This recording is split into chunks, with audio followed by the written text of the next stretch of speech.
Shalom, shalom, peuple de Dieu, shalom. Bienvenue à notre émission Et si on en parlait. Ce jour est un jour assez spécial. Nous avons une invitée spéciale ce soir.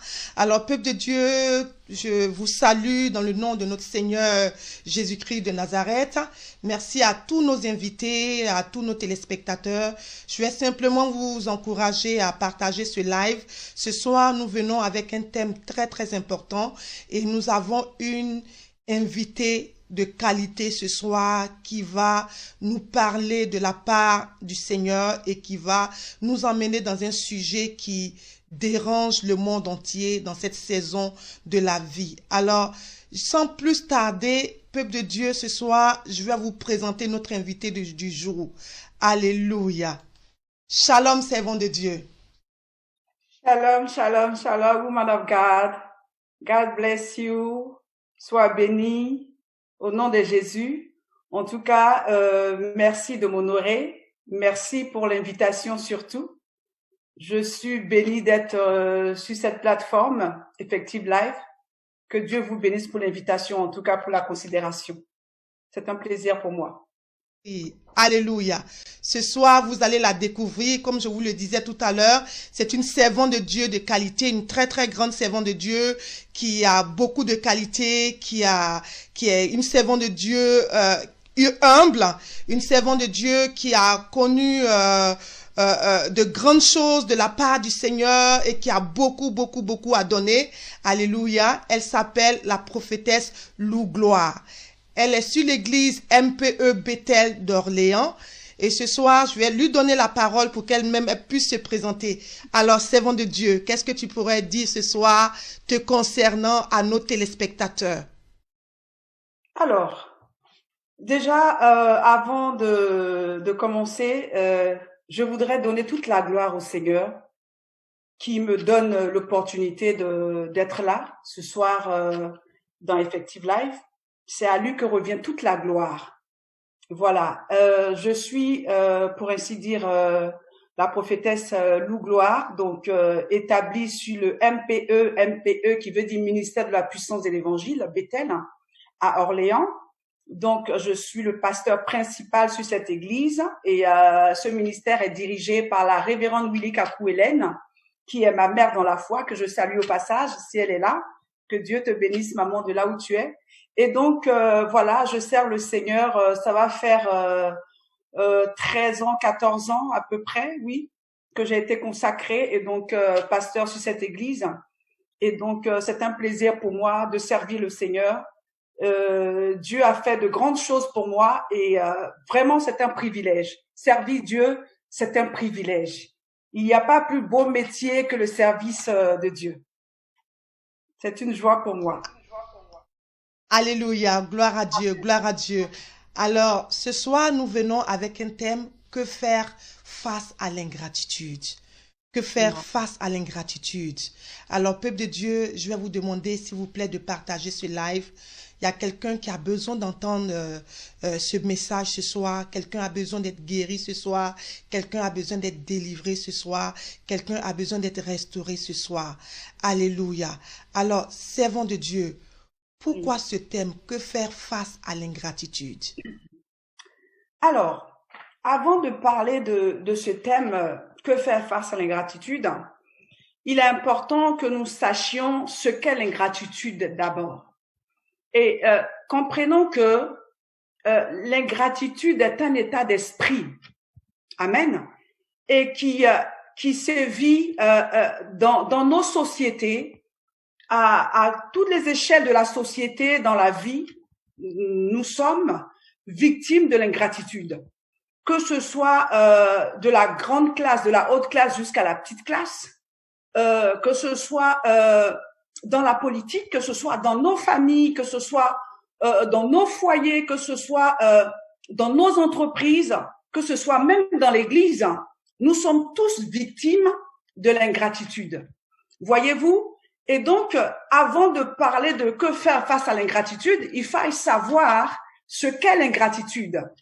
Et donc, pour ma part, l'ingratitude, c'est un état d'esprit, comme je le disais tout à l'heure.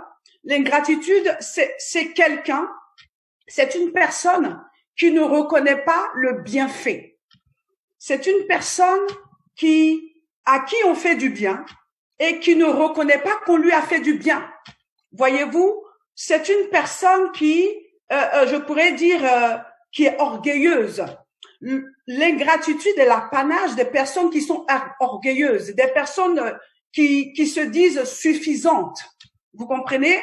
Et donc, c'est un mal que nous vivons, voilà, tous les jours dans la vie, c'est un mal qui se vit dans toutes les sociétés du monde dans lequel nous sommes aujourd'hui. Et quand nous allons regarder au travers de la parole de Dieu, dans le livre de 2 Timothée, il est dit que dans les derniers temps, voilà, les gens seront ingrats, les gens seront méchants, les gens aimeront, ils n'auront pas, ils n'aimeront pas entendre, alléluia, la vérité selon Dieu. Et je voudrais dire pour aussi que l'ingratitude, depuis le temps des temps, sévissait déjà. Quand on regarde dans la Bible, je me rends compte que l'ingratitude a toujours existé. Je prends un exemple, par exemple, quand je regarde la vie de Moïse face au peuple d'Israël, lorsque ils étaient en esclavage, vis-à-vis de Pharaon, quand ils sont restés des années en esclavage, la Bible dit que le Seigneur va ordonner à son serviteur de venir libérer son peuple. Et donc, vous allez vous rendre compte que quand Moïse entend la voix de Dieu et qu'il se dispose pour venir délivrer le peuple de Dieu, donc le peuple d'Israël, Moïse, à la sortie d'Égypte, est face, je dirais, à l'ingratitude du peuple. Donc, c'est un état de fait qui a toujours existé et qui existe encore et je pense qu'il existera. Voilà. Donc, c'est un état d'esprit, c'est un caractère, c'est un défaut, je dirais même c'est un péché parce que l'ingratitude, Dieu a horreur de l'ingratitude. Amen. Gloire à Dieu. Merci beaucoup, servant de Dieu, pour cette définition de l'ingratitude. Si je pense que le peuple de Dieu est vraiment en train de se connecter. Donc, peuple de Dieu, continuons de partager et s'il vous plaît, envoyez vos questions pour que la servante de Dieu puisse répondre à vos questions ce soir parce que le thème, comme elle a si bien dit, c'est que faire face à l'ingratitude. Elle vient juste de nous donner une très très belle définition de l'ingratitude. Merci beaucoup, servant de Dieu. Merci, que le Seigneur vraiment vous bénisse abondamment. Alors, j'ai une question. Ce que je voudrais savoir, qu'est-ce qui peut pousser quelqu'un à être ingrat? Alors, ce qui peut pousser quelqu'un à être ingrat, il y a plusieurs raisons. Il y a déjà le fait de la méchanceté du cœur de l'homme. La Bible nous dit que le cœur de l'homme est tortueux par-dessus tout et qu'il n'y a que l'Éternel seul qui peut connaître le cœur de l'homme. Vous comprenez? Dieu même qui a créé l'humain, Dieu même qui a créé l'humanité, la Bible déclare qu'il s'est repenti d'avoir créé l'homme, tellement le cœur de l'homme est méchant, tellement la convoitise est montée dans le cœur de l'homme. Et quand on regarde, je vais prendre un cas très simple. On regarde que au commencement, la Bible déclare que Lucifer était un ange de lumière, n'est-ce pas? Et donc, il était aux côtés du Seigneur. Il était celui-là qui avait, je dirais, le monopole, amen, de tout ce que le Seigneur pouvait gérer, de tout ce qui se passait donc dans le ciel. Il avait donc la même mise sur toutes ces choses-là. Et à un moment donné, la Bible déclare que l'orgueil est monté dans son cœur parce que il voulait ressembler à Dieu. Il voulait, je dirais, prendre la place de Dieu. Donc, à partir du moment où l'orgueil monte dans le cœur de l'homme, à partir du moment où la convoitise monte dans le cœur de l'homme, forcément, tu es, je dirais, tu es facilement emporté vers l'ingratitude. L'ingratitude t'attire facilement. Donc, l'ingratitude, c'est par rapport à la méchanceté du cœur de l'homme. L'ingratitude vient de celui qui n'a pas connu Dieu, parce que celui qui connaît Dieu, amen, a l'amour dans son cœur. Alléluia. Celui qui connaît Dieu a l'amour dans son cœur. Donc, l'ingratitude, c'est que tu n'as jamais aimé Dieu. tu n'as jamais connu Dieu, tu n'as jamais aimé l'humain, tu n'as jamais aimé la créature de Dieu, tu n'as jamais aimé ton semblable. Alléluia.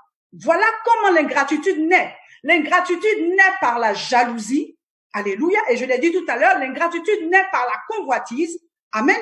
Parce que tu voudrais que tout soit pour toi et tu ne veux rien pour les autres. L'ingrat est un égocentrique né. Vous comprenez? Voilà. C'est quelqu'un qui n'a jamais aimé. C'est quelqu'un qui n'a jamais aimé, qui ne sait pas ce que c'est que l'amour. C'est quelqu'un qui, voilà, qui ne s'aime pas lui-même, qui ne s'apprécie pas lui-même. Parce que pour aimer l'autre, il faut t'aimer toi-même. Vous comprenez? Donc, l'ingratitude peut naître dans le cœur de l'homme par rapport à plusieurs raisons. Donc, quelques raisons que je viens d'énumérer tout à l'heure. Amen. Alléluia. Merci beaucoup, servant de Dieu. Alors, comment peut-on reconnaître un ingrat? Alors, comment il faut reconnaître un ingrat? Déjà, je l'ai dit tout à l'heure, un ingrat, c'est quelqu'un qui est orgueilleux. Voilà, c'est quelqu'un qui est égoïste. C'est quelqu'un qui ramène tout à lui. Pour lui, il est le centre de la terre, il est le centre du monde. Vous comprenez? Pour reconnaître un ingrat, c'est facile. Il dit difficilement merci. Vous voyez, ce petit mot-là, voilà, il n'a pas la facilité de dire merci, il n'a pas la facilité de reconnaître le bien qu'on lui fait. Et donc, pour reconnaître un ingrat, donne-lui quelque chose, offre-lui quelque chose, c'est à peine s'il va te dire, mais attends, c'est que ça. Parce qu'il ne reconnaît pas la valeur de ce que tu lui offres. Même si la chose n'est pas d'une grande valeur, même si la chose ne coûte pas cher, mais tu te rendras compte facilement que quand tu offres quelque chose à un ingrat, quand tu lui fais du bien, c'est à peine si il arrive même à apprécier le bien que tu lui fais. Vous voyez-vous, l'ingrat, il n'apprécie pas le bien que tu lui fais. L'ingrat, il ne reconnaît pas le bien que tu lui fais.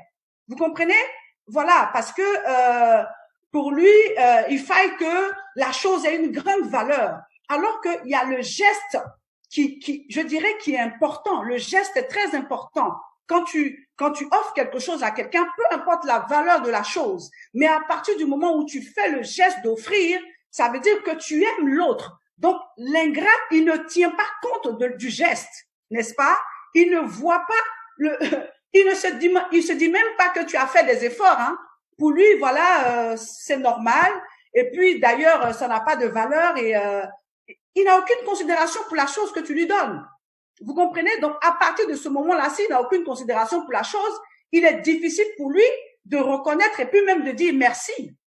Voilà. L'ingratitude, c'est un péché. L'ingratitude, c'est un défaut qui mine la vie des gens. Alléluia.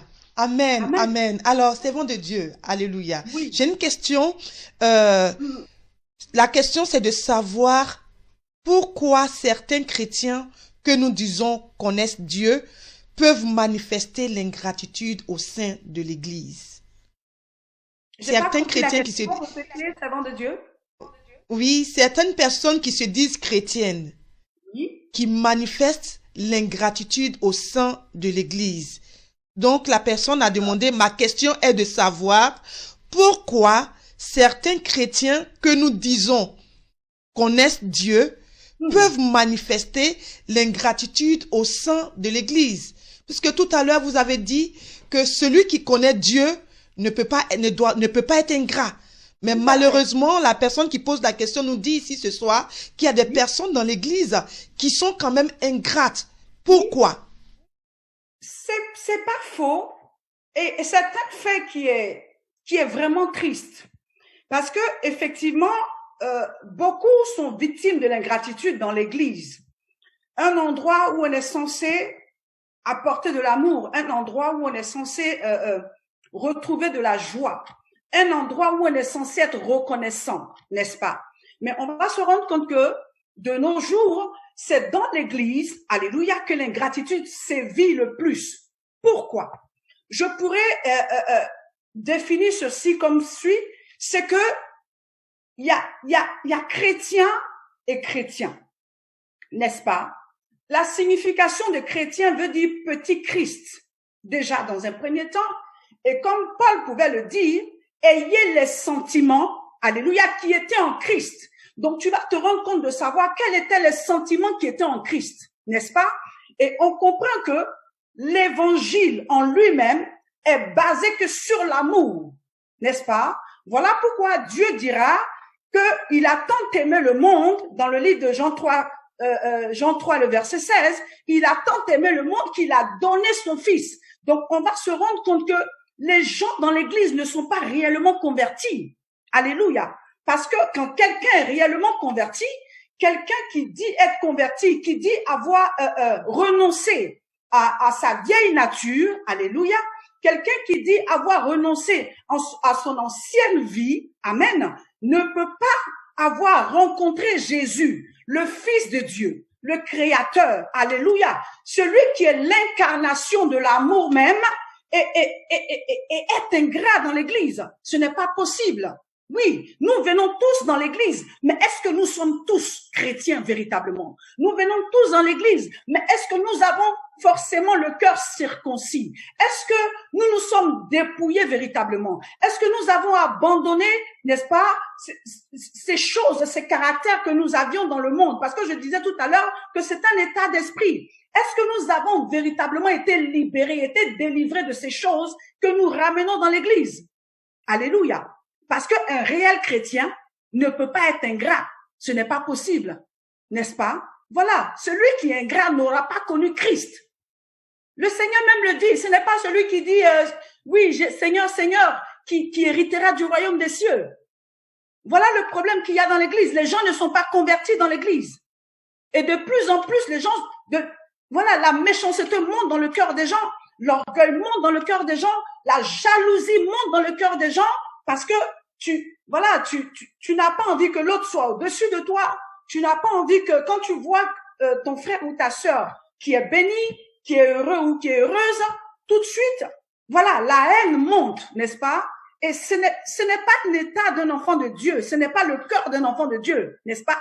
Le cœur de Dieu est pur. Voilà pourquoi le Seigneur nous dira, garde ton cœur plus que tout, parce que c'est de là que sortent les sources de vie, n'est-ce pas? Donc, le cœur du chrétien n'est pas circoncis. Voilà pourquoi nous vivons l'ingratitude dans l'église. Amen. Merci beaucoup, servant de Dieu. J'ai dit amen à ce que vous venez de dire. Alors, il y a une question qui est passée tout à l'heure. Est-ce qu'on peut les retrouver dans l'église, les ingrats? Je sais que vous en avez parlé, mais la personne demande, est-ce qu'on peut les retrouver dans l'église? On les retrouve partout, les ingrats. Les ingrats, ils sont à toutes les échelles de la société.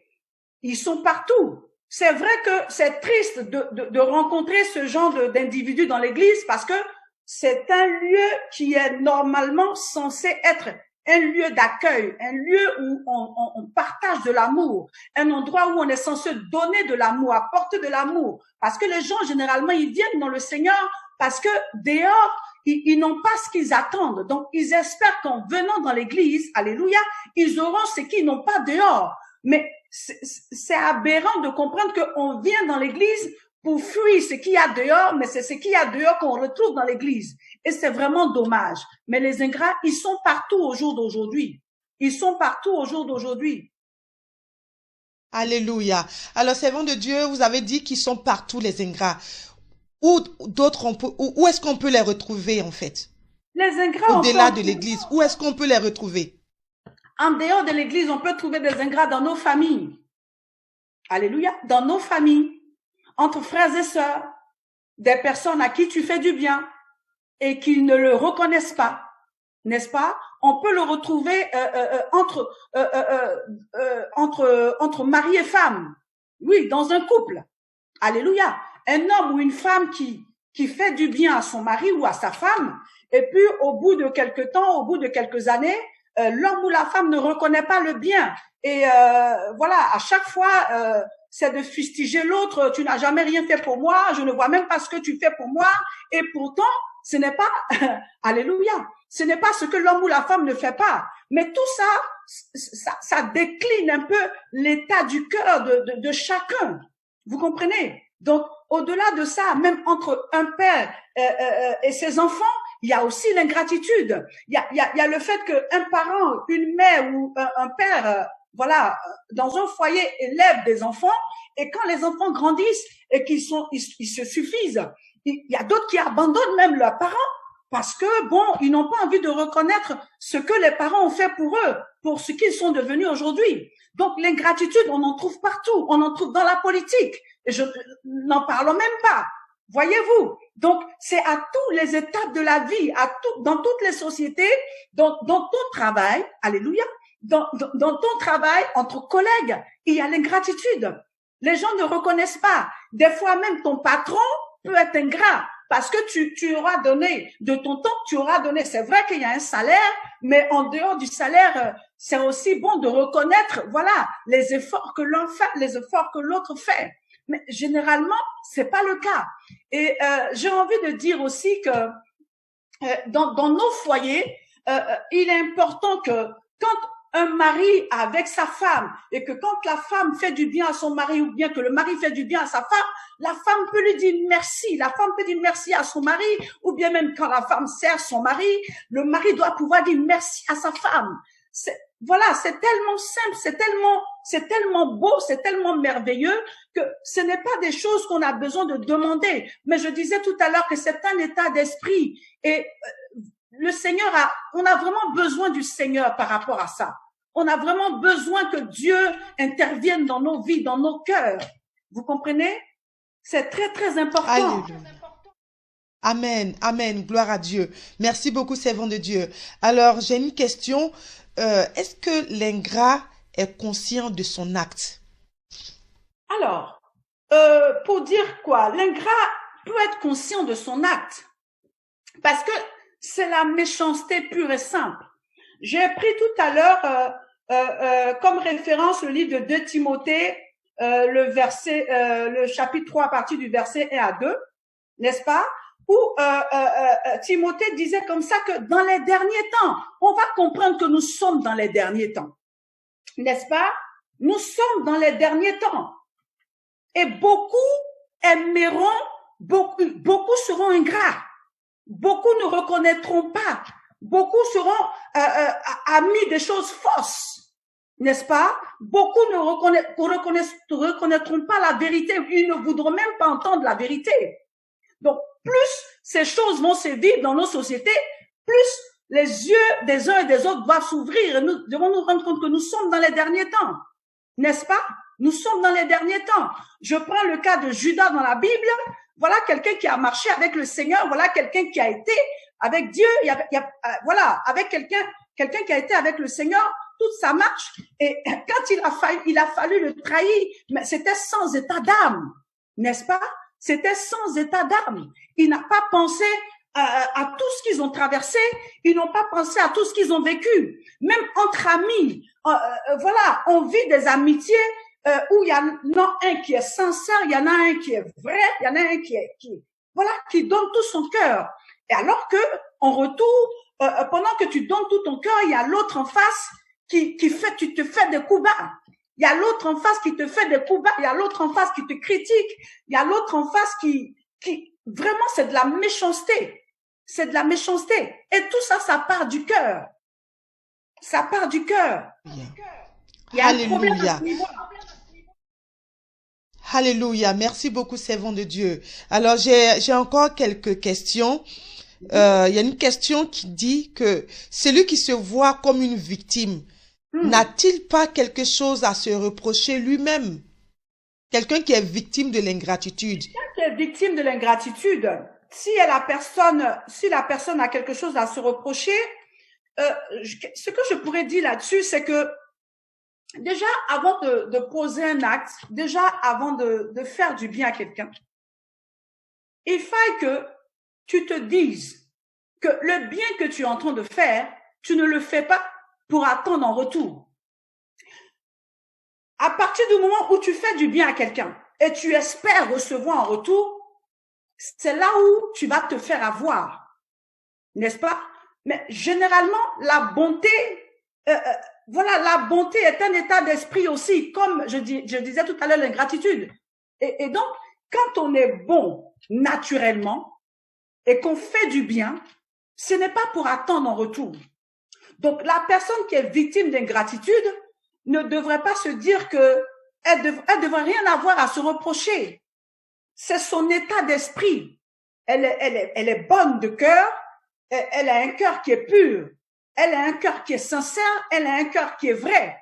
Et donc, si en retour, la personne te le renvoie mal, ça ne devrait pas... y en a qui sont blessés. Je comprends que l'on soit blessé quand en retour, on n'a pas ce qu'on attend recevoir. Mais c'est parce que tu attends recevoir que tu es blessé. Mais quand tu n'attends rien de la personne à qui tu fais du bien, il n'y a pas de blessure. Ça peut frustrer, mais rapidement ça passe. Parce que tu sais que c'est ton état d'esprit, tu es comme ça. Alléluia. C'est ton état d'esprit. Ce n'est pas parce que l'autre ne reconnaît pas que ça va changer le caractère que tu es. Ça va changer la personne que tu es. Tu es ce que tu es. Alléluia. Et donc, même si tu es victime d'ingratitude, que tu ne te sentes pas frustré, que tu ne te sentes pas, je dirais, rejeté. Alléluia. Amen. Mais en toute chose, prie le Seigneur, parce que si jamais ton cœur est blessé, tourne-toi vers Dieu et remets-toi à lui. Remets-toi au Seigneur pour qu'il guérisse ton cœur. Mais je veux donner ce conseil-là à quelqu'un pour dire que quand tu fais du bien, n'attends jamais en retour. Parce que c'est lorsque tu attends en retour que tu es le plus blessé. Alléluia. Merci beaucoup, servant de Dieu. Merci beaucoup, servant de Dieu. Peuple de Dieu, chers téléspectateurs d'Effectif Live TV, ce soir, nous sommes avec la prophétesse Lou Gloire de un peu Bethel, la base d'Orléans, une servante de Dieu consacrée et qui est là ce soir pour nous parler des choses profondes concernant l'ingratitude, qui est un fléau de la fin des temps. Alors, n'hésitez pas à poser vos questions, s'il vous plaît. Alors, servant de Dieu, j'ai une question.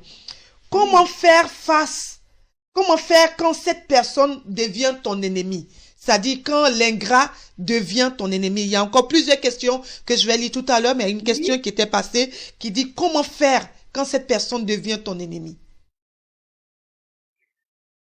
Cette personne, normalement, ne devrait pas être ton ennemi. Voilà. Si je peux donner ce conseil-là à une personne qui a été, je dirais, victime de l'ingratitude, ne fais pas de l'ingrat ton ennemi. Alléluia. Ne fais pas de l'ingrat ton ennemi. Prie pour lui. Prie pour lui parce que il a besoin que son cœur soit changé. Il a besoin que son cœur soit transformé. Ne fais pas de lui ton ennemi parce que la Bible nous demande, nous conseille même de prier pour nos ennemis. Alléluia. Tu ne vas pas rendre le mal que l'autre te fait. Au contraire, rends-le en bien. Ça sera certainement une délivrance pour lui. Alléluia. Amen. Alléluia. Merci, servant de Dieu. Mais au cas où l'ingrat te prend maintenant pour son ennemi. Si l'ingrat te prend pour son ennemi, pour ton ennemi, ben, alors là, mais c'est à lui de voir. Parce que si toi, tu lui as fait du bien et qu'il te voit maintenant comme un ennemi, mais c'est lui qui a un problème. C'est lui qui a un problème. La Bible dit quoi? Soyez en paix avec tous. Si la paix ne dépend que de vous, soyez en paix avec tous. À partir du moment où tu es en paix avec toi-même, amen, tu n'as pas de problème avec l'ingrat. Qu'il veuille faire de toi ton ennemi, alors qu'il fasse de toi ton ennemi. Mais toi, tu restes serein. Parce que tu sais que l'acte que tu as posé, c'est un acte que Dieu agrée. C'est un acte que Dieu recommande. Donc, tu auras fait du bien, mais le sort de la personne sera entre les mains de Dieu. Amen, amen, alléluia. Servant de Dieu, j'ai encore une question. Peut-on aussi dire que la pauvreté peut emmener certains à manifester l'ingratitude? Moi, je crois que non. Je crois que non. Qu'on soit pauvre, qu'on soit riche, on est ce qu'on est. Alléluia. On est ce qu'on est. Amen. On ne peut pas, qu'on ne me dise pas que parce qu'on est pauvre, on est ingrat et quand on aura ou bien quand on sera riche, alléluia, on aura de la gratitude. Non. Amen. Quand tu es pauvre et que tu es ingrat, même si tu deviens riche, tu vas rester ingrat. Ça ne va pas changer. C'est pas ta position dans la société qui va changer quelque chose. ton état de gratitude, s'il n'y a que l'amour de Dieu en toi qui peut changer ton état d'esprit. Il n'y a que la vie de Christ en toi qui peut changer ton état d'esprit. Parce que pauvre ou riche, si tu es méchant, n'est-ce pas? Pauvre et riche, si tu es méchant, tu es méchant. Il n'y a que Dieu seul qui peut te changer. Il n'y a que Dieu seul qui peut toucher ton cœur. Si vraiment tu veux changer, si vraiment tu as envie de changer, c'est aussi ça la question. Parce qu'il y a des gens qui sont ingrats, mais et puis sans état d'âme. Pour eux, l'ingratitude, c'est sans état d'âme. Quelqu'un à qui tu fais du bien, tu l'as reçu chez toi, il a vécu chez toi, tu lui as donné à boire, tu lui as donné à manger, tu lui as donné à se vêtir. Et lorsqu'il part de chez toi, mais il va raconter des faussetés sur toi. Il va dire des choses contraires sur toi. C'est de la méchanceté. Et donc, ce que tu es, c'est ce que tu es. Il n'y a que Dieu seul qui peut changer ton cœur. Il n'y a que l'Éternel seul qui est capable de changer l'état d'esprit dans lequel tu es. Sinon, que tu sois pauvre, que tu sois riche, pour moi, tu es ce que tu es. Alléluia. Alléluia. Oui. Amen, amen. Merci beaucoup, servant de Dieu. J'ai encore une question. Est-ce que ces personnes sont nées ingrates ou c'est la société qui les rend ingrats? Alors, dire que quelqu'un peut naître ingrat, je ne crois pas. Je ne crois pas. Parce que de toutes les façons, nous sommes dans une société où nous avons des réalités. Vous comprenez? Il y a les réalités que nous vivons tous les jours. Et donc, il y a aussi, je dirais, la société peut rendre quelqu'un méchant. La société peut rendre quelqu'un ingrat, n'est-ce pas? Pourquoi? Parce que tu te retrouves dans une société où on dit, par exemple, je prends un exemple, le pays dans lequel nous sommes. Généralement, tout est famille nucléaire, tout est le papa, la maman, les enfants. Donc, les gens n'ont pas connu, ils n'ont pas ce truc-là de comprendre que quand on en a, on doit pouvoir donner. Quand tu as, tu dois pouvoir partager. Alléluia. Et donc, à force de vivre dans des sociétés où les familles nucléaires, où les gens ne pensent qu'à eux, il y a que ton petit nombril, il y a que ton petit ventre, il y a que toi, mais effectivement, ça peut déteindre sur toi. Mais nous autres qui sommes venus ici en Europe, on vit ce qu'on vit, mais en rien, ce que nous vivons a changé quelque chose en nous. Au contraire, alléluia. Au contraire, nous prenons de l'amour. Au contraire, nous donnons de l'amour. Donc, dire que quelqu'un est ingrat, je ne pourrais pas dire que quelqu'un peut être ingrat. Généralement, c'est la société qui nous rend ainsi. Alléluia. Maintenant, si tu te laisses, amen, si tu te laisses aller par la société, ben effectivement, la société te rendra ingrat. Alléluia. Parce que nous sommes dans une société où l'ingratitude bat son plein, où on te dira, voilà, chacun pour soi. J'entends même des fois dire des gens, chacun pour soi, Dieu pour tous. Ça, c'est pas biblique. Il n'y a pas de chacun pour soi, Dieu pour tous. Ce n'est pas biblique. Alléluia. Le Seigneur nous recommande de recevoir. Le Seigneur nous recommande de donner. Le Seigneur nous recommande de partager. Voilà pourquoi les apôtres, lorsqu'ils se retrouvaient, la Bible déclare que tout ce qu'ils avaient, ils le mettaient ensemble et ils le partageaient. Il n'y avait pas d'indigents parmi eux. Alléluia. Gloire à Dieu. Il n'y avait pas d'indigents parmi les apôtres. Les apôtres partageaient tout ce qu'ils avaient. Donc, pour moi, la société est ce qu'elle est, mais il y a au-dessus de tout ça, l'amour de Dieu qui devrait surplanter toute chose. Nous vivons, c'est vrai, dans une société ingrate aujourd'hui, mais l'amour de Dieu est plus grand que tout.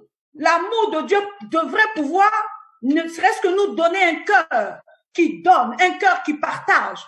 Alléluia. Le Seigneur dira dans sa parole, si vous donnez ne serait-ce qu'un verre d'eau à un petit enfant, si vous donnez un verre d'eau, c'est à moi que vous l'avez fait. Alléluia. Amen. Alléluia. Donc, c'est cela. C'est vrai qu'il y a la société, il y a les réalités de la société, mais la société ne peut pas déteindre sur ma vie à telle enseigne que je ne connais plus les valeurs. J'ai des valeurs chrétiennes, j'ai des valeurs, je connais mes valeurs. Donc la société ne peut pas me changer. Alléluia. Maintenant, tout, c'est-à-dire, à quoi est-ce que tu te prêtes? Tu te prêtes à quoi dans la société? Si tu te prêtes à ça, tu te prêtes à la méchanceté, à ce que tu vois autour de toi, mais effectivement, ça va déteindre sur toi. On a tous vécu l'ingratitude, hein? On le vit au quotidien, mais ça ne nous empêche pas de continuer à être bon. Ça ne nous empêche pas de continuer à faire du bien. Alors, si tu es là, fais du bien à quelqu'un. Ne t'arrête pas de faire du bien à quelqu'un parce que tu es devenu, ou bien quelqu'un, un ingrat est devenu ennemi, du moins est devenu ton ennemi. Non. Reste qui tu es parce que tu as des valeurs. Alléluia. C'est les valeurs que tu as qui définissent la personne que tu es. Et rien ni personne ne peut changer cela. Alléluia. Merci beaucoup, servant de Dieu. Là, il y a beaucoup de questions qui viennent encore. Donc, sinon qui viennent toujours. Là, j'ai encore une question. Comment réagir face à un ingrat? Alors, comment réagir face à un ingrat? Quelqu'un qui est ingrat, qui t'a fait qui n'a pas reconnu le bien que tu lui as fait. Je disais tout à l'heure que quelqu'un qui est ingrat, même si tu lui as donné, qui n'a pas reconnu, qui ne t'a pas rendu, amen, ça ne devrait pas te toucher. C'est vrai que ça peut faire mal parce que nous sommes humains. Alléluia. Mais donne de l'amour à la personne qui est ingrate. Le but de tout ça, c'est de pouvoir toucher son cœur. Alléluia. C'est de pouvoir toucher la vie, c'est de pouvoir toucher son cœur. Amen. C'est de pouvoir toucher son cœur. Et il y a aussi des personnes, qui sont ce qu'elles sont. Hein. Quand tu es ingrat, tu es mauvais, Hein. On a vu le cas de Judas. Hein. Alléluia. Même le Seigneur, même Jésus n'a rien pu faire pour lui. Jésus n'a rien pu faire pour lui. Donc, toi, reste serein face à un ingrat. Amen. Ne te mets pas à son niveau. Alléluia. Ne te mets même pas à son niveau.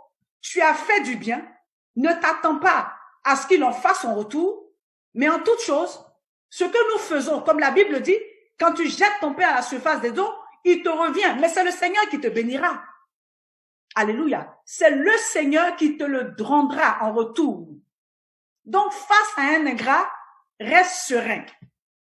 À la limite même, amen. Laisse-le, ignore-le. Et toi, recommande ton sort à l'Éternel et il agira. Amen. Alléluia. Amen. Alléluia. Merci beaucoup, servant de Dieu. J'ai encore une question. Est-ce que lorsque nous savons qu'une personne est ingrate, doit-on continuer la relation sachant que le Seigneur dit d'être prudent? Ah ben ça, la prudence vient de Dieu. Alléluia. Donc une personne qui est ingrate, si elle ne doit pas faire partie de ton cercle d'amis, alors tu la mets de côté.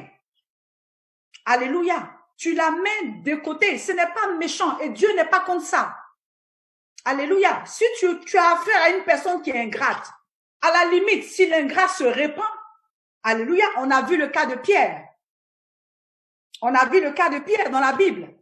La Bible déclare que lorsqu'il a rejeté Jésus, amen, il s'est souvenu de la parole que le Seigneur lui avait dite en lui disant, tu me réuniras 3 fois avant même que le coq n'ait chanté. La Bible déclare que Pierre pleura amèrement.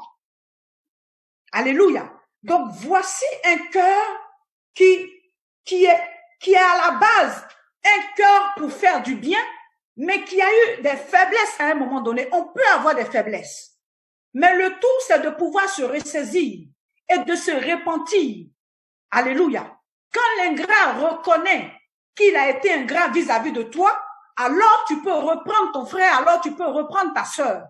Mais un ingrat qui ne reconnaît pas, tel que Judas, alléluia, mais son sort, c'est la mort. Alléluia. Son sort, c'est la mort. Mais il y a des ingrats qui sont Alléluia. repentants. Il y a des ingrats qui ont des cœurs repentants, qui reconnaissent que, effectivement, je n'ai pas été à la hauteur. Effectivement, à telle ou telle période, à tel moment, j'ai eu des faiblesses. Voilà, je me répands, je demande pardon. Une telle personne peut la reprendre. Amen, amen. Merci beaucoup, servant de Dieu. Peuple de Dieu, j'espère que Dieu est vraiment en train de vous faire du bien ce soir. En tout cas, je suis vraiment bénie par ce thème. Alléluia. Que faire face à l'ingratitude? Alors, servant de Dieu, il y a une question. Que faire quand le partenaire dans le foyer est ingrat? Alors, quand le partenaire dans le foyer est ingrat, c'est un cas qui est sérieux dans la mesure où déjà on est en alliance, donc on est en mariage. Alléluia. C'est ton époux, n'est-ce pas? Ça peut être vice-versa, hein? L'époux peut être ingrat comme la femme aussi peut être ingrate. Donc, savoir que à la base, nous sommes mari et femme. Gloire à Dieu. Donc, quand tu te rends compte que ton partenaire a cet état d'esprit d'ingratitude, d'ingrat, tout ce que tu peux faire, c'est de prier pour lui. Tu pries pour la personne, tu pries pour ton mari, tu pries pour ta femme. Alléluia. Tu présentes l'état de son cœur devant le trône de grâce. Au nom de Jésus. Alléluia. Tu présentes l'état de ton cœur, l'état du cœur de ton époux. Amen. Devant le trône de grâce. Donc, tu ne peux pas dire que parce qu'il est ingrat, amen, tu vas le laisser ou tu vas la laisser. Ce n'est pas possible. Alléluia. Ce n'est pas possible. Donc, tu ne peux que prier pour la personne, tu ne peux que prier pour ton époux, tu ne peux que prier pour ton épouse. Alléluia. En croyant par la foi que Dieu peut le transformer, que Dieu peut la transformer et lui donner un cœur selon lui. Alléluia. Parce que effectivement, dans le foyer, on peut faire face aussi à l'ingratitude, comme je l'ai dit d'emblée tout à l'heure. Alléluia. Merci beaucoup, servant de Dieu. Vous êtes en direct d'Effectif Live TV. Et ce soir, nous sommes dans l'émission « Et si on en parlait ?» Et le thème ce soir, c'est « Que faire face à l'ingratitude ?» Et nous avons une grande servante de Dieu, une ointe de l'Éternel, qui est là ce soir pour nous conduire dans les parvis de l'Éternel, parce que beaucoup sont blessés par l'ingratitude, beaucoup n'en peuvent plus, ils ne savent plus quoi faire. Et ce soir, leur question, que faire face à l'ingratitude qui est devenue un problème récurrent de la société. Alors, servant de Dieu, j'ai une question. Et voilà, j'ai un commentaire. Il y en a qui naissent avec l'ingratitude. Donc, ça dépend souvent de l'entourage. Qu'en pensez-vous? Ça dépend de l'entourage. Comme je l'ai dit tout à l'heure, ça dépend du lieu où tu es. Alléluia. Ça dépend du lieu où tu es. Dire que quelqu'un est ingrat, à moins que ça soit dans les gènes peut-être de ton père ou de ta mère. Alléluia. À moins que ça soit dans les gènes de ton père ou de ta mère. Gloire à Dieu. Mais pour moi, n'être ingrat, on peut changer. Un ingrat peut changer. Un ingrat peut être transformé s'il le souhaite, s'il le veut et s'il reconnaît son état d'esprit. Alléluia. S'il reconnaît son état d'esprit. Parce que la base de tout ça, c'est l'amour. Je l'ai dit tout à l'heure, c'est l'amour. Qu'est-ce qui se passe dans ton cœur? Qu'est-ce qui se passe dans ton cœur? Alléluia. C'est au cœur que Dieu regarde. Qu'est-ce qui se passe dans ton cœur? Est-ce que tu as vraiment envie de changer? Alléluia. Un ingrat peut changer. Un ingrat peut changer. Dieu est capable. Dieu est capable de le faire. Alléluia. Alléluia. Oui, oui, oui. Amen. Dieu peut changer quelqu'un. Dieu est capable de tout. Nous avons été ce que nous étions avant. Mais aujourd'hui, nous nous rendons compte qu'il y a eu un travail de fait. Le Seigneur est rentré, le Seigneur nous a enlevés de quelque part. Alléluia. Et Dieu nous a lavés, Dieu nous a, il a fait de nous ce que nous sommes aujourd'hui. Avant de venir prêcher l'évangile, nous étions dans un autre monde. Alléluia. Et c'est par amour que le Seigneur est allé nous chercher. Gloire à Dieu. Donc, Dieu est capable, Dieu peut tout. Dieu peut tout. Alléluia. Amen. Merci beaucoup, servant de Dieu. Alors, j'ai aussi, nous avons plusieurs questions. Donc, on va essayer d'aller, voilà, au fur et à mesure. Pourquoi, y a-t-il des hommes de Dieu qui manifestent de l'ingratitude envers les fidèles et comment les reconnaît-on? Oui, oui, il y a des hommes de Dieu qui manifestent de l'ingratitude envers les fidèles. Un exemple. Très souvent, on va se rendre compte que dans l'église, les fidèles donnent. Alléluia. Les fidèles bénissent même l'homme de Dieu ou la femme de Dieu. Alléluia. Généralement, les fidèles le font. Pourquoi? Parce que la Bible nous demande de donner. La Bible demande que nous honorions nos dévanciers. Alléluia. Donc, on peut honorer un dévancier par une offrande. On peut honorer un dévancier par des actes que nous posons vis-à-vis de la personne. Alléluia. Mais il est aussi bon, il est aussi important qu'en retour, alléluia, que l'homme ou la femme de Dieu soit reconnaissant des biens que le fidèle, alléluia, lui fait. Il est important que nous puissions reconnaître aussi, je suis aussi servant de Dieu. Alléluia. Amen.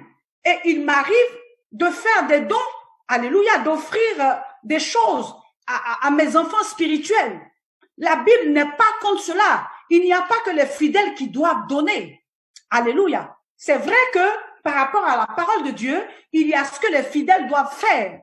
Amen. Mais en retour, les serviteurs de Dieu, les servants de Dieu, devraient pouvoir aussi encourager les fidèles, même au-delà de la prédication, au-delà des prières que nous apportons devant le trône de grâce en leur faveur. Il est aussi bon que nous puissions poser des actes symboliques dans leur vie, alléluia, qui pourraient les marquer aussi et ils pourront se rendre compte que j'ai un père ou j'ai une mère qui a un cœur selon Dieu. Alléluia. La Bible déclare que Dieu a tant aimé le monde qu'il a donné. L'amour donne. Gloire à Dieu. L'amour n'est pas ingrat. L'amour n'est pas ingrat. L'amour donne. Alléluia. L'amour donne. Donc, un homme de Dieu qui a l'amour de Dieu devrait pouvoir donner aux fidèles. Alléluia. Il n'y a pas toujours le fidèle qui doit donner, mais l'homme de Dieu doit pouvoir donner aussi. Gloire à Dieu. Mais malheureusement, il y a des hommes de Dieu, amen, qui ne savent pas donner aux fidèles, qui attendent toujours et qui en retour, alléluia, ne font rien. Voilà pourquoi tout à l'heure je disais, est-ce que le cœur est circoncis? Est-ce qu'il y a de l'amour? Alléluia. Amen. Waouh, servant de Dieu, tu as vraiment, nous sommes vraiment bénis. Nous sommes vraiment bénis ce soir. J'ai encore une question. Comment faire quand après ton mariage, tu découvres que ton conjoint est ingrat? Dois-je t'en séparer? Non. Tu ne peux pas t'en séparer. Alléluia. Déjà, c'est des choses que tu aurais dû remarquer avant de rentrer dans le mariage. Alléluia. Ce n'est pas dans le mariage que tu vas te rendre compte que ton conjoint est ingrat. Mais avant de rentrer dans le mariage, parce que vous avez eu un temps, alléluia, la dot, les fiançailles, vous vous êtes donné un temps, vous avez parlé, vous avez échangé, alléluia. Donc, déjà, à partir de ce moment-là, tu sais, si c'est quelqu'un qui, voilà, avec les habitudes, tu peux comprendre facilement si c'est quelqu'un qui est difficile de caractère, tu peux savoir si c'est quelqu'un qui est ingrat, tu peux savoir si c'est quelqu'un qui dit facilement merci, tu peux savoir si c'est quelqu'un qui dit facilement s'il te plaît, qui te demande avec respect ou pas. Alléluia. Donc, tu as eu le temps de te rendre compte qu'il est ingrat ou pas avant de rentrer dans le mariage. Amen. Donc, ce n'est pas dans le mariage que tu vas te rendre compte de l'ingratitude de ton mari. Je suis désolée, quand tu rentres dans cet état-là, que tu te rends compte que ton mari est ingrat, tu ne peux que prier. Je ne te dirai pas ce soir de le quitter. Alléluia. Parce que le Seigneur t'aura certainement dit, Le Seigneur t'aura certainement parlé par des signes. Le Seigneur certainement t'aura montré, parce que généralement, le caractère ne se cache pas.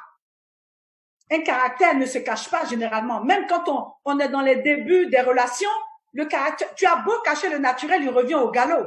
Le caractère ne se cache pas. Donc, tu as facilement l'œil pour détecter si cet homme avec qui je veux me mettre en mariage demain est ingrat, s'il est bon ou pas.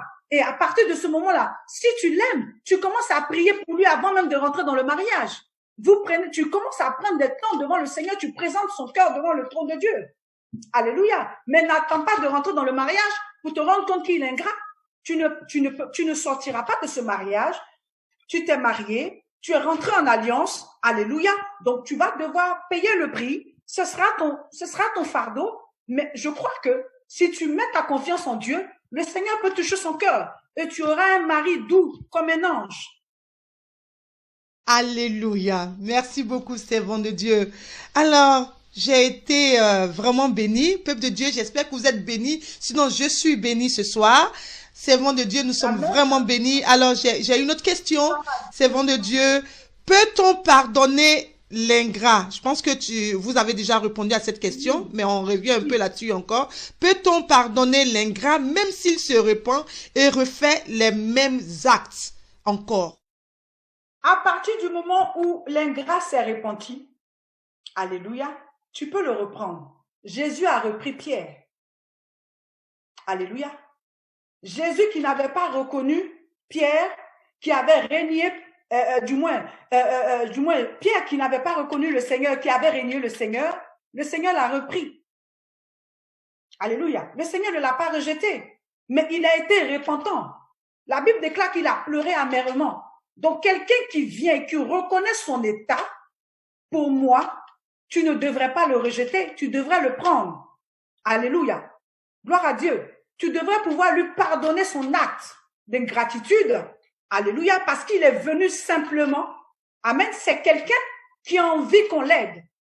C'est quelqu'un qui a besoin qu'on l'aide. C'est quelqu'un qui a besoin de délivrance. C'est quelqu'un qui a besoin qu'on le soutienne. Alléluia. C'est pas une mauvaise personne forcément. Je l'ai dit tout à l'heure, ça peut être une faiblesse à un moment donné de la vie, mais ça ne veut pas dire que c'est une personne qui est complètement ingrate. Alléluia. Amen. Mais tu peux pardonner à un ingrat, le reprendre. Alléluia. Et continuer d'être ce que tu es. Parce que quand tu es foncièrement bon, rien ne peut changer ton caractère. Rien ne peut changer le cœur que tu as. Parce que c'est Dieu qui te donne ce cœur-là. Amen, amen, amen. Alors, servant de Dieu, il y a des gens qui aiment qu'on leur rende les mêmes services qu'ils t'avaient rendus quand tu étais dans le besoin. Pour ça, ils t'appellent ingrat parce que tu n'arrives pas à rendre le même service. Comment vous voyez cette situation, servant de Dieu? Oui, c'est l'erreur que beaucoup d'entre nous faisons. C'est l'erreur que nous faisons. Alléluia, c'est vrai. C'est l'erreur que nous faisons. Amen. Généralement, quand tu fais du bien à quelqu'un, alléluia, tu le fais parce que tu sens le besoin de le faire. Alléluia.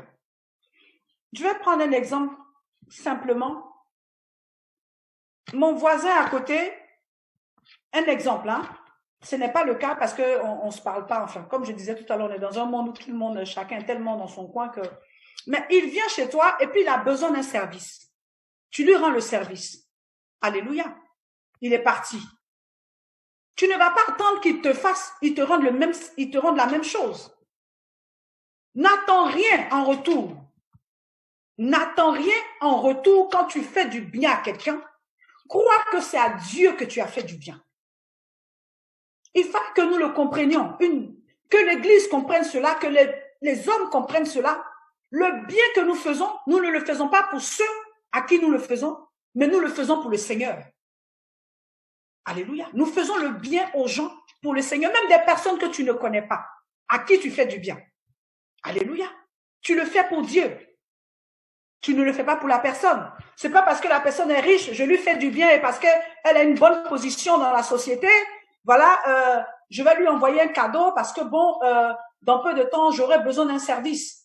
Dans peu de temps, j'irai le voir pour que certainement il me pistonne quelque part ou bien qu'il me trouve aussi quelque chose. Alléluia. Et quand tu vas, la personne te dit, je ne peux pas, et tu es déçu. Mais l'esprit avec lequel tu as fait ce bien-là, alléluia, amen, n'est pas un esprit saint. Ce n'est pas, voilà, il y a une mauvaise idée derrière.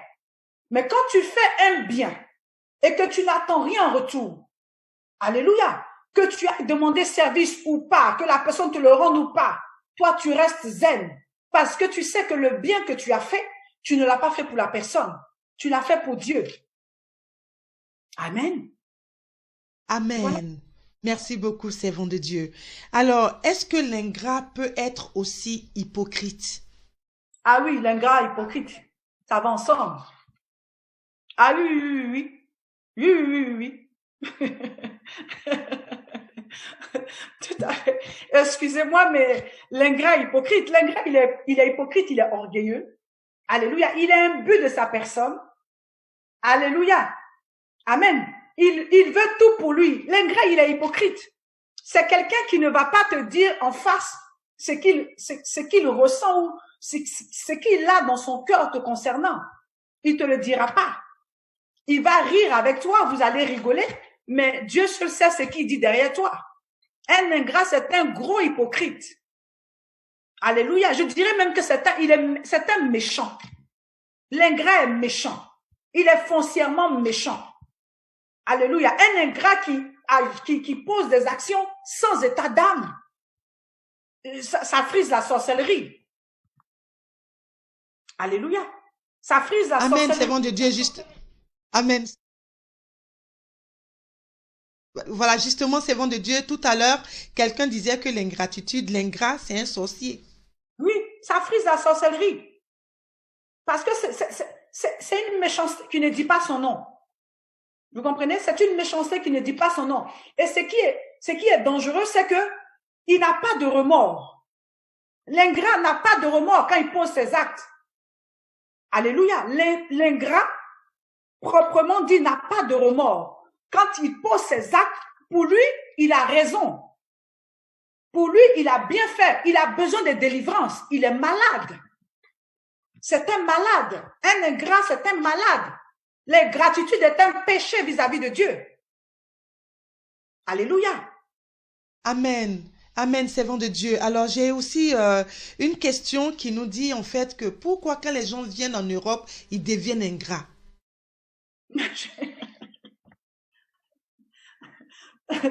Je l'ai dit tout à l'heure, alléluia. Généralement, c'est des caractères qu'on a qui se révèlent au fur et à mesure des temps. C'est des caractères qui sont cachés. Alléluia. Qui se révèlent au temps opportun, au moment opportun. Gloire à Dieu. C'est des caractères qui sont là. Hein. Ce n'est pas parce qu'on est venu en Europe qu'on est devenu ingrat. Alléluia. Non. C'est ton caractère qui est comme ça. Tu es ingrat depuis le pays. Mais il fallait juste un cadre. Il fallait juste un environnement. Alléluia. Pour que tu manifestes ton ingratitude, ta méchanceté. Alléluia. Amen. Oui. Amen. C'est vrai. J'ai envie de dire aussi ceci, que c'est vrai que des fois, on se dit, quand on vient en Europe et qu'on est hébergé chez des gens, quelqu'un nous reçoit, alléluia, on passe des années et quand la personne nous met dehors, la personne nous renvoie des fois même en hiver, parce que j'entends comme ça des histoires comme ça que on a vécu chez des gens, chez telle ou telle personne, et puis à un moment donné, la personne m'a mise dehors, et pourtant vous étiez des amis, les plus grands amis du monde, n'est-ce pas? Voilà. Et puis bon, on arrive à vivre ce genre de cas, et c'est en Europe. Alléluia. Généralement, il fallait que l'environnement révèle le vrai caractère de la personne. Et c'est l'Europe qui a été le choix de l'environnement. Donc, la personne va montrer maintenant, alléluia, gloire à Dieu, montrer ce qu'il était réellement et qu'il cachait plutôt. Alléluia. Alléluia. Donc, en fait, Oui. servant de Dieu, vous voulez nous dire que la nature de ces personnes se révèle une fois que les situations se sont arrangées dans leur... Exactly. Exactly. Exactly. Oui. le caractère se révèle dans un endroit, dans un environnement, un temps précis. Alléluia. Et c'est là où tu découvres et réellement qui est la personne. Alléluia. Tout Wow, simplement. wow. Thank you, woman of God. Thank you. Alors, Ouais. j'ai une question. Est-ce ceux qu'on aide dans les situations difficiles Mhm. et se comportent mal après et disent que non, mais si tu m'as aidé, c'est parce que Dieu l'a voulu, Dieu s'est servi de toi pour m'aider. Donc, je n'ai, voilà. Et après, ils se comportent très, très mal. Ils sont ingrats, en fait. Ils reconnaissent pas le bien qu'on leur a fait et ils trouvent l'alibi comme quoi que c'est parce que Dieu a utilisé cette personne pour lui faire du bien. Donc, voilà. Qu'en pensez-vous? Alors, comme vous l'avez si bien dit, déjà, c'est des personnes ingrates, hein, n'est-ce pas? Voilà, donc la personne te dit que voilà, Dieu t'a utilisé pour me faire du bien, donc je ne te dois rien en retour. Alléluia. Ben, tu la laisses telle qu'elle est. C'est pour cela que je disais tout à l'heure que déjà, à la base, quand on fait du bien à quelqu'un, ce n'est pas parce qu'on voudrait que la personne nous le rende. Mais c'est vrai qu'il y a un plaisir à la reconnaissance. Parce que le Seigneur aime la reconnaissance. Même Jésus-Christ aime la reconnaissance. Alléluia. Voilà pourquoi, lorsque les 10 lépreux qui ont été guéris de la lèpre sont partis et qu'il y a eu, ne serait-ce que le 10e qui est venu pour reconnaître que s'il a été guéri, c'était grâce, c'était par la grâce de Dieu qui est venu remercier le Seigneur lui a dit, mais et les 9 autres, n'ont-ils pas été guéris? Alléluia. N'ont-ils pas été guéris? Dieu aussi, alléluia, aime qu'on lui soit reconnaissant. Voilà pourquoi la Bible nous dit, dans le livre de 1 Thessaloniciens 5, le verset 8, rendez grâce à Dieu en toutes choses, car telle est la volonté de Dieu pour nous en Jésus-Christ. Alléluia. Nous devons rendre grâce. C'est pour cela que c'est un péché de ne pas être reconnaissant vis-à-vis d'un bienfait. C'est un péché. Et le Seigneur paye aussi ce genre de personnes. Le Seigneur le leur rend. Amen. Amen, amen, amen. Merci beaucoup, servant de Dieu. Notre émission tire à sa fin. Nous sommes à 3 minutes de la fin de l'émission. Mais voilà, bon, la régie me demande de... Ok, il nous reste 10 minutes. 10 minutes de la fin. Alors, peuple de Dieu, n'hésitez pas à envoyer vos questions. Nous avons encore du temps. N'est-ce pas, servant de Dieu? Alors, donc, j'ai une question. Comment appelle-t-on ceux qui parlent des services qui rendent à autrui, justement, voilà, et pendant que Dieu nous dit que ce que la main droite donne, la main gauche ne doit pas savoir. Yes. Alléluia. Merci pour cette question. Alléluia. C'est des personnes généralement, alléluia, c'est des personnes, amen, qui aiment la gloire. C'est des personnes qui aiment être glorifiées. Alléluia. C'est des personnes qui aiment que on chante sur tous les toits qu'ils ont fait du bien. Amen. C'est un état d'esprit, je dirais, voilà, qui n'est pas sain. Alléluia. Tu peux faire du bien à quelqu'un sans pour autant que Pierre, Paul, Jacques sache que tu as fait du bien à quelqu'un. En fait, tu veux t'accaparer la gloire. Tu veux qu'on reconnaisse que tu as fait du bien à quelqu'un. Alors qu'effectivement, la Bible dit que quand nous faisons du bien, nous ne devons pas, alléluia, la main droite ne devrait pas savoir, alléluia, du moins la main gauche ne devrait pas savoir ce que la main droite a donné. Alléluia. Gloire à Jésus. Donc, c'est des personnes, en fait, qui sont, je dirais, assoiffées de vaine gloire. Oui, c'est des personnes qui aiment de vaine gloire, qui aiment la gloire, qui aiment s'accaparer la gloire. Il faut qu'on chante leur louange. Alléluia. Oui, il faut qu'on chante leur louange. Il faut qu'on le dise qu'ils ont fait du bien. Alléluia. Amen. Oui, et Amen. ça, ce n'est pas de Dieu. Ce n'est pas de Amen. Dieu. En fait, Amen. il faut te faire voir. Amen. Si C'est tout à fait ça, servant de Dieu. Alléluia. Amen, c'est tout à fait ça. Amen, c'est tout à fait ça, servant de Dieu. Merci beaucoup encore pour cette belle réponse. Alors, j'ai encore quelques questions. Et si quelqu'un te rend un service et la personne se comporte mal, c'est-à-dire la personne qui vous a rendu le service se comporte mal pendant qu'il te rend le service et la personne te considère comme un ingrat. J'ai pas bien compris la question, servant de Dieu. Vous pouvez répéter? Quand tu fais du bien à quelqu'un, Voilà, justement, quand tu fais du bien à quelqu'un, c'est-à-dire celui qui te fait du bien, en même oui, temps, il se comporte mal avec toi.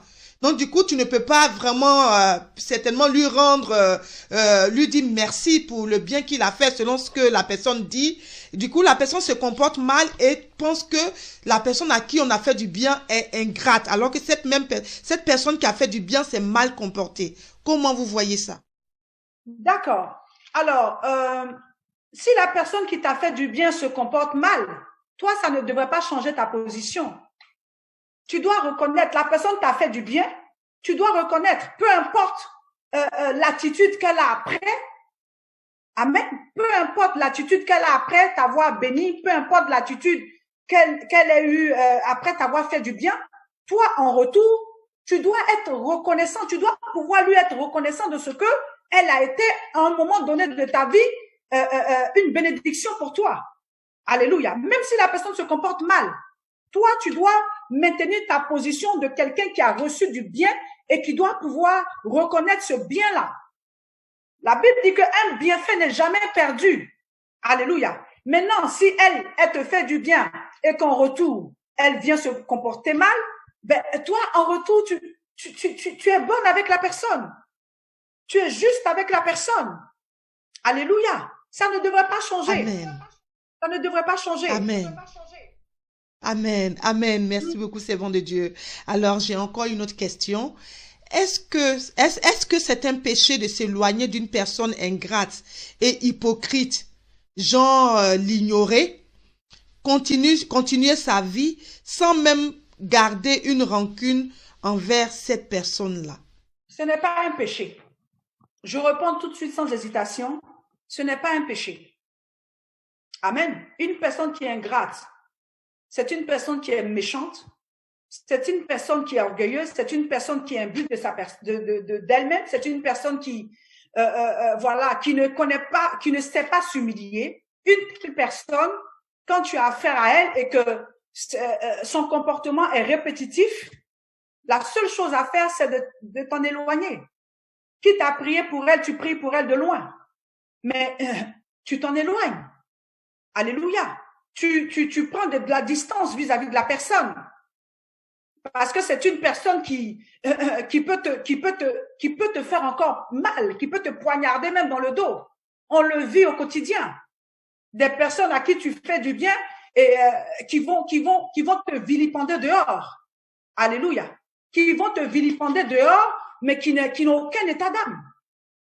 Qui vont te vilipender dehors, qui vont dire des faussetés sur toi. Alléluia. De telles personnes, quand tu vois en elles aucune envie de changer, mais tu ne peux que t'en éloigner. Ce n'est pas un péché. La séparation est de Dieu. Hein. C'est la division qui ne vient pas de Dieu, mais la séparation est de Dieu. Donc, on peut se séparer. Ce n'est pas méchant, ce n'est pas mauvais. Amen. Amen. Merci beaucoup, servant de Dieu.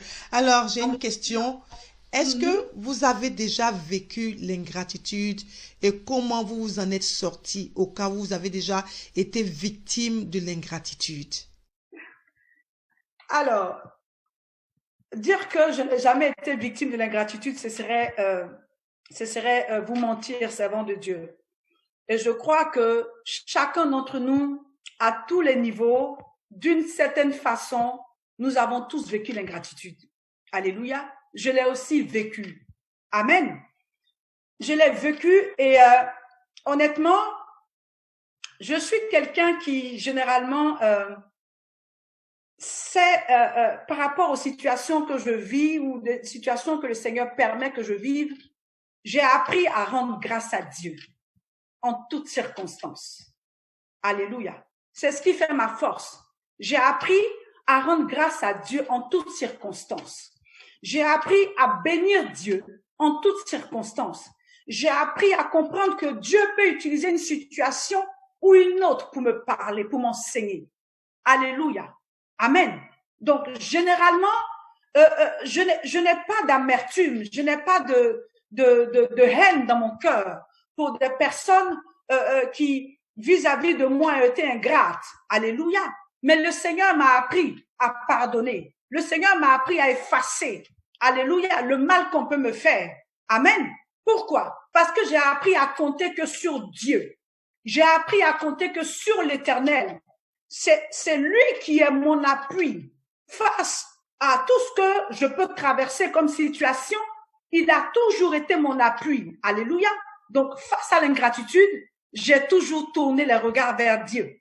Face à l'ingratitude, j'ai toujours crié à Dieu. Alléluia.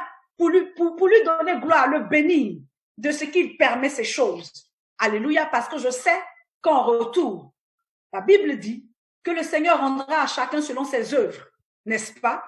Donc, ce n'est pas à moi, alléluia, de rendre un mal pour le bien que j'ai fait à quelqu'un, alléluia, mais en toute chose, la gloire est pour Dieu. Donc, que celui qui a été victime d'une ingratitude ne le rende pas. Ne dise pas que tu as été ingrate vis-à-vis de moi, donc je vais être ingrate vis-à-vis de toi. Ne te rabaisse pas à son niveau. Alléluia. Ne te mets pas au même niveau que la personne. Tu as des valeurs que la personne n'a pas. Alléluia. Tu sais ce que tu vaux. Alléluia. Gloire à Dieu. Oui, c'est une question de valeur. J'ai des valeurs. Et donc que tu sois ingrate vis-à-vis de moi, ça ne changera pas la position, ça ne changera pas la personne que je suis, ça ne changera rien dans ma vie. Au contraire. Amen. Le Seigneur continuera, alléluia, de me bénir. Le Seigneur continuera de me positionner là où il veut, pour sa gloire. C'est de cela qu'il s'agit. Donc, si j'ai un conseil à donner à quelqu'un qui a vécu l'ingratitude, amen, un homme ou une femme, gloire à Dieu, lève le regard vers Dieu. Et toi, continue, parce que tu sais en qui tu as cru. Et tu sais que le bien que tu as fait, tu ne l'as pas fait pour un homme, mais tu l'as fait pour Dieu. Tu l'as fait pour le Seigneur qui rend à chacun selon ses œuvres. Et au moment opportun, au temps convenable, selon Dieu, il te le rendra. Mais une chose est sûre, Dieu continuera de marcher avec toi. Dieu continuera, alléluia, amen, de te lever, alléluia. Et celui qui est ingrat, il te verra avancer, alléluia. Il te verra évoluer, il te verra aller avec Dieu. Amen. Pourquoi? Parce que je n'ai jamais gardé de la rancune, je n'ai jamais gardé de l'amertume, mais en toute chose, je me remets à Dieu. Voilà comment j'arrive, quand il y a ce genre de situation dans ma vie, voilà comment j'arrive à m'en sortir et je m'en sors la tête haute généralement. Amen, amen, amen. Waouh, waouh, waouh, waouh. Servant de Dieu, ce soir, vous êtes vraiment en train de faire du bien au peuple de Dieu. Justement, tout à l'heure, concernant ce que vous avez dit, les conseils que vous avez donnés aux personnes qui étaient victimes de l'ingratitude, justement, il y a une personne qui avait posé la question de savoir quel conseil on pouvait donner à quelqu'un qui a été victime de l'ingratitude. Alors, j'ai une autre question. Un ingrat dans ton cercle, dans le ministère, que faire? C'est-à-dire quelqu'un qui est ingrat dans le cercle du ministère d'un serviteur ou une servante de Dieu. Qu'est-ce que cet homme de Dieu ou cette femme de Dieu peut faire? Alors, la personne qui est ingrate, est-ce que c'est ton entourage proche, c'est les fidèles, peu importe, hein? Peu importe, que ce soit dans ton entourage. Alléluia. Amen. Amen. Servant de Dieu. Tu ne peux pas la rejeter. Alléluia. Tu ne peux pas la rejeter. Si c'est une personne que Dieu a mis auprès de toi, alléluia, c'est que tu as un travail à faire dans sa vie. Si c'est une personne que Dieu, amen, t'a emmené, amen, avec ce cœur que la personne a, c'est qu'il y a un travail que Dieu veut que tu fasses. Il y a un travail que Dieu veut que tu fasses dans la vie de cette personne. Mais tu ne vas pas la rejeter. Alléluia. Ne dis pas que parce qu'elle est ingrate, je m'éloigne d'elle, je l'amène. Non, non, si elle est avec toi, le Seigneur l'a vu comme ça, a vu son caractère et le Seigneur l'a emmené auprès de toi. Alléluia. Donc, tu tu fais ce que tu peux, alléluia, pour emmener la personne à changer, pour emmener la personne à être transformée. Au cas où tu te rends compte, pardon, que rien n'avance, rien ne change, et que cette personne, alléluia, est un poison pour toi, amen. Quand cette personne est un poison, je dis bien poison, j'insiste sur le mot poison, à ce moment-là, tu peux t'en séparer. Oui, tu peux t'en séparer, ce n'est pas un péché. Pourquoi? Parce que tu auras essayé, tu auras prié, tu auras parlé avec la personne. Alléluia. Et la personne, c'est le genre de Judas. Judas et Judas. C'est clair, Judas et Judas. Alléluia, alléluia. Alors, servants de Dieu, nous bénissons votre vie ce soir.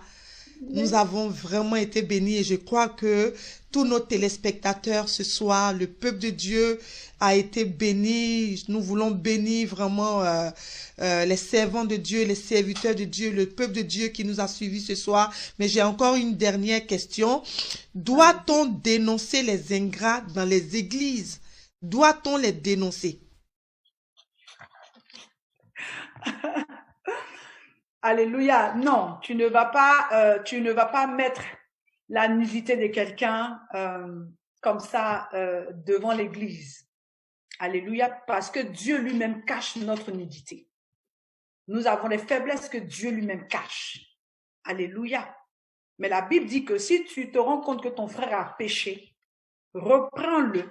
Alléluia. Prends-le à part. Amen. Parle avec lui. Alléluia. Prie avec lui. Amen. En espérant que ton frère se convertisse. Alléluia.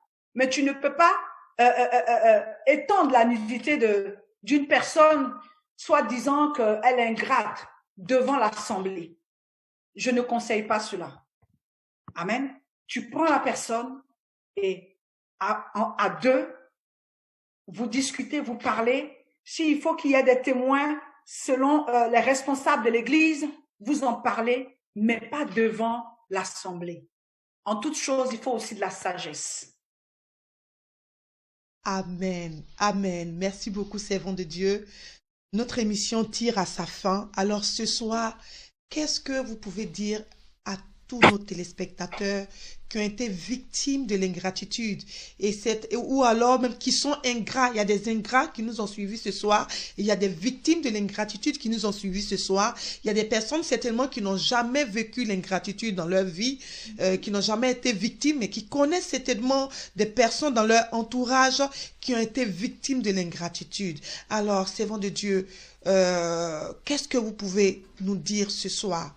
Ou dire ce soir aux téléspectateurs d'Effectif Live TV? Alors, ce que je pourrais dire à toutes ces personnes-là, c'est que tant que nous sommes dans ce monde, tant que nous sommes ici-bas, alléluia, des ingrats, on va les côtoyer tous les jours. Des ingrats, on en aura à faire tous les jours dans nos assemblées, dans nos sociétés, dans notre travail, partout. Alléluia. Amen. Je l'ai dit tout à l'heure pour parler de Paul, du moins dans 2 Timothée 2, alléluia, 2 Timothée 1, pardon, 2 Timothée 3, à partir du verset 1, pour que chacun comprenne que ces choses-là vont s'accentuer, ces choses-là vont encore se multiplier. Amen. Parce que nous sommes dans les derniers temps. Donc, ne sois pas choqué d'avoir affaire à un ingrat. Alléluia. Si tu as été victime d'ingratitude vis-à-vis de quelqu'un qui t'a blessé, ton cœur a été meurtri, ton cœur a été attristé, je voudrais te donner ce conseil. Relève-toi, prie le Seigneur, que Dieu guérisse ton cœur. Alléluia. Que Dieu guérisse ton cœur. Il n'y a que Dieu seul qui peut toucher là où ça fait mal. Il n'y a que Dieu qui peut restaurer là où il y a blessure. Il n'y a que Dieu qui peut guérir, alléluia, ton cœur. Donc, si tu as été victime d'ingratitude, remets ton sort à l'Éternel et il te guérira et il agira. Pourquoi? Parce que Ne crois pas que les ingrats vont partir. C'est un signe des derniers temps. Donc, on est avec eux. C'est un signe. Donc, nous devons de plus en plus rechercher Dieu. C'est un signe pour te dire, rapproche-toi davantage du Seigneur. Parce que les temps sont mauvais. Alléluia. C'est un signe pour te dire qu'il n'y a que Dieu seul qui est vrai. C'est un signe pour te rappeler qu'il n'y a que Dieu seul, alléluia, qui est capable, amen, de te rendre le bien que tu fais. C'est des temps dans lesquels nous sommes, où en tant qu'enfant de Dieu chrétien, ou qui que tu sois, que tu comprennes que les temps sont mauvais. La méchanceté va s'accroître.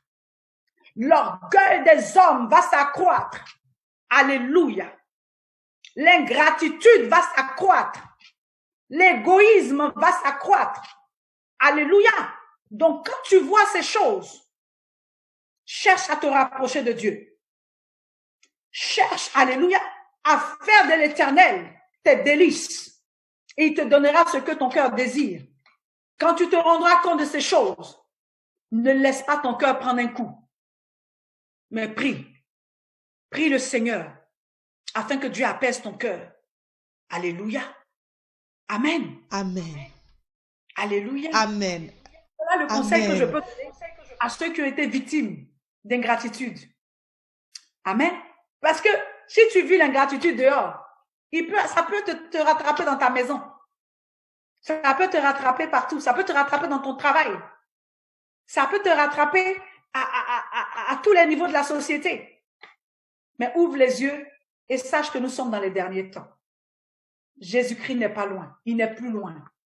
C'est le moment de nous attacher davantage au Seigneur. Amen. Amen. Merci beaucoup, servant de Dieu. Alors, servant de Dieu, si quelqu'un habite à Orléans ou dans les environs d'Orléans, ou quelqu'un souhaiterait rentrer en contact avec vous, comment vous retrouvez? Alors, ici à Orléans, donc nous tenons nos cultes tous les dimanches. Alléluia, bien que nous soyons confinés pour le moment. Alléluia, mais bientôt quand nous serons déconfinés, nous continuerons donc nos cultes. Et c'est aux 2 rue Condorcet. Alléluia, à Fleury-les-Aubrais, donc 45 400 Fleury-les-Aubrais, aux 2 rue Condorcet. Voilà, nous tenons nos cultes là-bas tous les dimanches de 14h à 16h30. Celui qui voudrait nous rejoindre pour prier, pour célébrer le nom du Seigneur, pour célébrer Dieu, cette personne est la bienvenue. Amen. Alors, servant de Dieu, est-ce qu'il y a un numéro de téléphone? Alors, le numéro de téléphone, c'est le 06 65 16 51 31. Je répète, 06 65 16 51 31. C'est mon numéro direct, donc la personne tombera automatiquement sur moi. Amen, amen. Merci beaucoup, servant de Dieu. Alors, servant de Dieu, est-ce que vous pourriez prier pour nos téléspectateurs ce soir? Oui, j'allais le faire pour ceux-là même surtout qui ont été victimes justement de cet acte d'injustice. Alléluia, et qui se sont recroquevillés sur eux-mêmes, qui, à côté de cela, refusent même de faire du bien aux autres. Alléluia. Que ces personnes-là comprennent que faire du bien à une créature de Dieu, c'est faire du bien à Dieu lui-même. Donc, à chaque fois que tu penseras que quand tu fais du bien à l'autre, tu ne le fais pas à l'autre, mais tu le fais à Dieu, alléluia, rien ne t'arrêtera de faire du bien. Rien ne t'arrêtera de continuer, alléluia, à manifester la gratitude, à faire du bien aux autres, aux gens que tu ne connais même pas autour de toi. Alléluia, à donner un verre d'eau à quelqu'un que tu ne connais pas. Amen. Gloire à Dieu, parce que c'est de Dieu. Donc, si tu as été blessé, je vais prier pour toi afin que le Seigneur restaure ton cœur. Au nom de Jésus, nous allons prier. Seigneur, notre Dieu, Nous te rendons grâce, nous te bénissons au nom de Jésus. Je veux te bénir pour ce temps de partage, cet échange que tu as permis, Seigneur. Mais surtout, Seigneur, te confier tous tes enfants, toutes ces personnes, ces hommes, ces femmes qui ont été victimes d'ingratitude à quelques échelles que ce soit, dans la société, Seigneur, dans leur famille, dans leur foyer, Seigneur, dans leur lieu de travail, oh Père éternel, dans l'église, qui ont été victimes d'ingratitude, certainement, et qui, à cause de cela, ont rétrogradé, qui, à cause, ô Père éternel, de ce que, Seigneur, les hommes n'ont pas reconnu le bien qu'ils ont fait, se sont refroidis dans la foi. Je voudrais te les recommander ce soir et te demander, Père, de toucher leur cœur au nom puissant de Jésus-Christ de Nazareth. Seigneur, que tu puisses les guérir, que tu puisses les toucher au nom de Jésus. Seigneur, que tu restaures les cœurs ce soir pour la gloire de ton nom. Étends ta main puissante où qu'ils soient, que tu les touches maintenant même, et qu'ils reçoivent la guérison qui vient de toi. Au nom de Jésus-Christ de Nazareth, merci Seigneur parce que tu le fais. Et ramène-les dans ta présence, ramène-les dans la bergerie. Au nom de Jésus-Christ, j'ai prié. Merci Seigneur. Amen. Amen. Amen. Merci beaucoup, servant de Dieu. Nous bénissons le Seigneur pour votre vie. Nous vous remercions d'être passé ce soir sur le plateau d'Effectif Live TV dans le cadre de l'émission « Et si on en parlait ?» Et ce soir, vous nous avez parlé du thème « Que faire face à l'ingratitude ?» Que le Seigneur vous bénisse abondamment.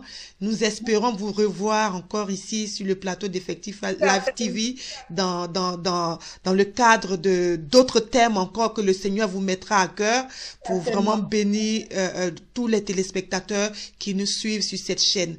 Que le Seigneur vous bénisse. Merci beaucoup à vous.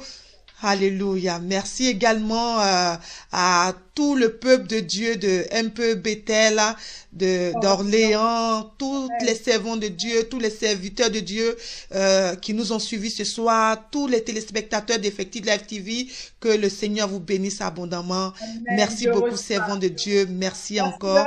Nous avons réellement... Que toute la gloire soit donnée à Dieu. Vraiment, merci de cette invitation qui m'honore. Amen.